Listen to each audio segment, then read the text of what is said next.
దీంతో భవిష్యత్ కార్యాచరణ ఏంటో తెలియక వైసీపీ పెద్దలు తలలు పట్టుకుంటున్నారు. రైట్కి ఇదే అంశంపై ప్రస్తుతం మనతో డిబేట్లో పార్టిసిపేట్ చేస్తున్నారు టీడీపీ లీడర్ విద్యాసాగర్ గారు, అలాగే జనసేన లీడర్ సుంకరి కృష్ణవేణి గారు, అనలిస్ట్ కోటేశ్వరరావు గారు. నమస్తే అండి అందరికీ. నమస్తే. ముందుగా విద్యాసాగర్ గారు, సార్ రాజ్యసభ విషయంలో అంటే వైసీపీలో అసలు ఏం జరుగుతుంది సార్? ఒక్కొక్కరుగా బయటకు వస్తున్న పరిస్థితి కనిపిస్తుంది. విద్యాసాగర్ గారు. ఓకే, గుడ్ ఈవినింగ్ అండి. అట్లాగే ప్యానలిస్ట్ కూడా గుడ్ ఈవినింగ్.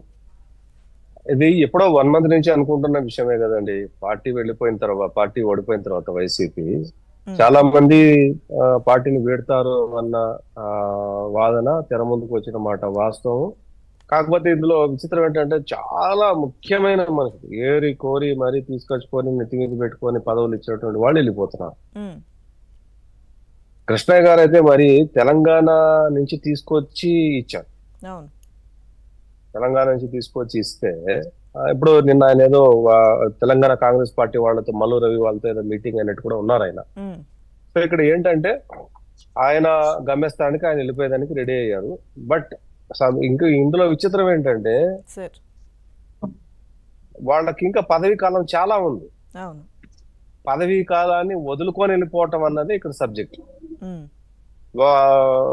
లాస్ట్ ఒక 15 days బ్యాక్ వెళ్ళిన వాళ్ళు 2 ఏళ్ల పదవీ కాలము, 4 ఏళ్ల పదవీ కాలము, ఈయన కూడా ఒక 4 ఏళ్ల పైబడే పదవీ కాలం ఉందనుకుంటా కృష్ణయ్య గారికి. సమస్య ఏంటంటే ఇంత పదవీ కాలాన్ని వదులుకొని ఎందుకు వెళ్ళిపోతున్నారు? పదవి అనుభవించిపోవటం వేరు, పదవీ కాలంలో ఉన్నప్పుడు ఎలక్టెడ్ రాజ్యసభ అయినా ఎమ్మెల్సీ అయినా కూడా చాలా రిలయబుల్ పర్సనాలిటీస్ ని ఎంపిక చేసుకున్న తర్వాతనే వాళ్ళ ఎంపిక మీద చాలా కసరత్తు చేసిన తర్వాతనే నమ్మకంగా ఉంటారన్న అప్పుడే ఈ పదవులని ఇస్తారు. ఇక్కడ ఇంత నమ్మకమైన మనుషులు ఇంత పదవీ కాలం పెట్టుకొని ఎందుకు వెళ్ళిపోతున్నారు అన్నది మాత్రం కొద్దిగా ఆలోచించాల్సిన విషయం. ఈయన కాదు, మళ్ళీ 9వ తారీఖు 5వ తారీఖు ఎప్పుడో నెక్స్ట్ మంత్ ఇంకా ఒకరిద్దరు వెళ్ళిపోతున్నారు అనేది ఒకటి ఉన్నటువంటి మాట వాస్తవం. సో ఈ రకంగా రాజ్యసభ పదవీ కాలం ఉండగా ఎందుకు వెళ్ళిపోతున్నారు అంటే దానికి సమాధానం వైసీపీ వాళ్ళు చెప్పాలి. అంటే ఎందుకు నాయకత్వం మీద లక్షణాల మార్పు మీదనా, లేకపోతే నాయకత్వంలో ఉన్నటువంటి లోపాలా, లేకపోతే చుట్టూ కోటరీ లాంటి వ్యక్తులు ఉన్నటువంటి మాటలు ఇంకా కోటరీ పోలేదనా, లేకపోతే పార్టీ తిరిగి పుంజుకోవడానికి అవకాశం లేదనా, ఏంటో రీజన్. ఇక్కడ మనం it's a very serious issue that they are having enough time to continue the Rajya Sabha, but they are resigning. Now what is mean? ఎందుకు ఏదో బలమైన కారణం లేకుండా వాడు బలమైన నిర్ణయం అయితే తీసుకోకుండా ఈ పని అయితే చేయరు. It is impossible. అట్లాగే కొంతమంది ఎమ్మెల్సీలు పదవీ కాలం ఉండగా వెళ్ళిపోతున్నారు. పోనీ వేరే వాళ్ళు ఏదైనా పార్టీలో జాయిన్ అవ్వాలనుకున్నారు, ఇంకోటి ఏదో అనుకున్నా కూడా వాళ్ళు అక్కడ వాళ్ళకేం ప్రామిస్ లేదు. మీరు రండి, మీరు మళ్ళీ నార్మల్ పర్సన్ గా మీరు మొదలు పెట్టుకోండి కార్యక్రమాలు, మీ క్రెడెన్షియల్స్ క్యాండిడేచర్ చూసిన తర్వాత, మీ ఎక్స్పీరియన్స్ చూసిన తర్వాత మేము ఆలోచిస్తామని చెప్తున్నారు తప్ప అక్కడ జీరో చేసి మళ్ళీ ఇక్కడ దాన్ని జీరోని ఫిల్ చేయటం అనేది కూడా మేమేం చెప్పలేదు, జనసేన కూడా చెప్పలేదు. సో దీన్ని బట్టి వైసీపీ నాయకుడి యొక్క మనస్తత్వం, నాయకుల యొక్క పార్టీ నడిపే తీరు, విధానము, ఇదంతా కూడా అది వాళ్ళకి బహుశా నచ్చకపోయి ఉండొచ్చు. అంటే monopoly system, single way, double వే కాదు, సింగిల్ వే ఒక మాట నేను చెప్తే అది అన్నట్టు మొన్న కూడా మనం చూసాం.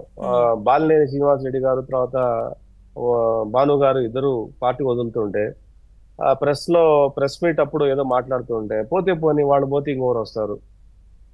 ఎవరు సీనియర్లు కాదు. విచిత్రం ఏంటంటే ఈరోజు బొత్స సత్యనారాయణ తమ్ముడు కూడా ఆయన జనసేన చేరుతున్నట్టు కూడా వార్తలు వచ్చాయి. అది బ్రేక్ కూడా అయ్యింది. సో ఆయన కూడా తొందరలో పవన్ కళ్యాణ్ గారు కలుస్తున్నట్టు ఉన్నారు. సో ఆయన బొత్స సత్యనారాయణ ఆయన మంత్రిగా పనిచేశాడు, నెంబర్ 3-4 పొజిషన్ లో ఉన్నాడు వైసీపీ ప్రభుత్వంలోను పార్టీలోను.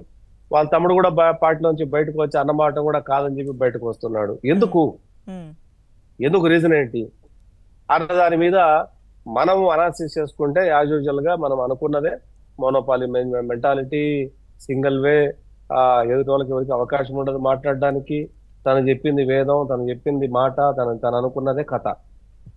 తన డైరెక్టర్, ప్రొడ్యూసర్, కథ, స్క్రీన్ ప్లే, పాటలు, హీరో, హీరోయిన్ అందరూ సినిమాలో మొత్తం ఏకాభిప్రాయమే దాంట్లో. ద్వితీయ పాత్ర ఏం ఉండదు. కాబట్టి అటువంటి పరిస్థితుల్లో ఏ పొలిటీషియన్ కూడా ఎగ్జిస్టెన్సీ అవ్వడానికి అంత ఆశామాషి కాదు.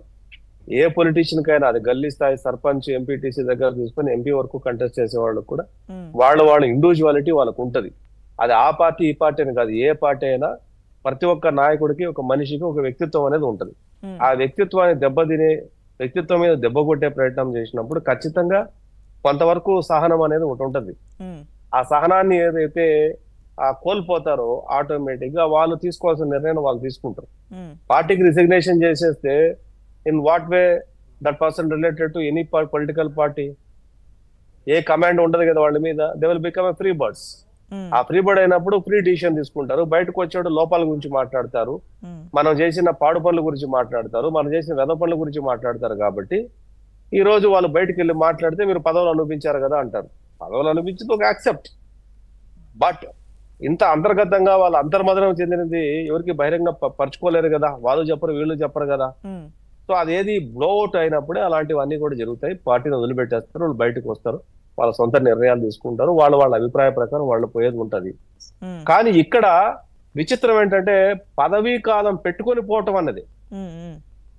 ఓడిపోయిన తర్వాత యాజుజువల్ గా పోయాడు అంటే అధికారం లేనప్పుడు అధికారం కోసం వెంపర్లాడుతున్నారు, పరిగెడుతున్నారు అని అంటాం. అంటే పదవులు దక్కనప్పుడు వెళ్ళినా గానీ సరే పదవి రాలేదు కాబట్టి అసంతృప్తితో వెళ్ళిపోయారంటారు అంటాం. కానీ ఇక్కడ ఏంటంటే వాళ్ళకి రాజ్యసభ అంటే ఢిల్లీలో వాళ్ళకు ఒక ప్రోటోకాల్ ఉంటది, వాళ్ళకు ఒక బంగ్లా ఉంటది, వాళ్ళకు ఒక కార్ ఇస్తారు, అలవెన్స్లు ఉంటది, శాలరీస్ ఉంటాయి, వాళ్ళకు పార్లమెంట్కి వెళ్ళొచ్చు, చట్టసభలో కూర్చోవచ్చు, చట్టసభలో డిస్కషన్ చేయొచ్చు, ఓటింగ్ లో పార్టిసిపేట్ చేయొచ్చు, వాళ్ళకంటూ హోదా ఉంటది, సమాజంలో గౌరవం ఉంటది, వాళ్ళకి ఇచ్చే ప్రతి లెటర్ కూడా ఒక విలువ ఉంటది. దీన్నంతా వదులుకొని ఎందుకు వెళ్తున్నారు? అది పాయింట్. ఆ